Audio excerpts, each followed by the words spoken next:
படைக்கிறேன் உம் பாதத்தில் என்னை தருகிறேன் தருகிறேன் உம் கரத்தில் என்னை அடைக்கிறேன் உம் பாதத்தில் உருவாக்குமே என்னை உருவாக்குமே உருவாக்குமே என்னை உருவாக்குமே.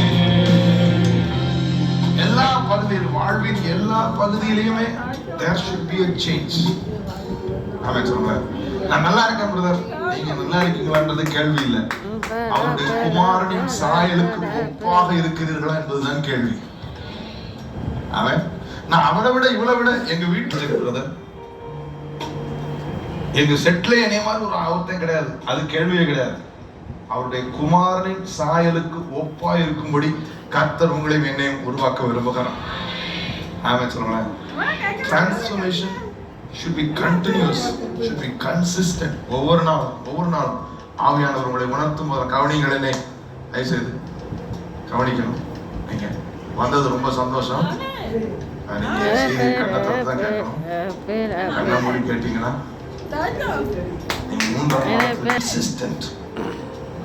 நான் முடிஞ்சிச்சு, நான் நிறைய மாறிட்டேன். சிலர் அந்த திருப்திக்குள்ள போயிருவாங்க, நான் நிறைய மாறிட்டேன் பிரதர். என்ன மாறிட்டீங்க? சிகரெட்டு ட்ரிங்க்ஸ் எல்லாம் உண்டு, அதெல்லாம் விட்டுட்டேன். அதோட நின்றுக்கூடாது.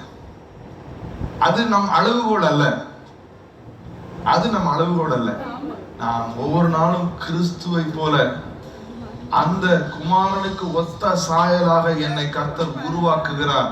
நேற்றை விட இன்னைக்கு நான் இதெல்லாம் விட்டுருக்கேன், இன்னைக்கு விட நான் நாளைக்கு இதெல்லாம் விட்டுருக்கேன்னு சொல்லி நாளுக்கு நாள் கர்த்தர் நமக்குள்ளே உருமாற்றங்களை உண்டு பண்ணி கொண்டிருக்கிறார். You are on the progress.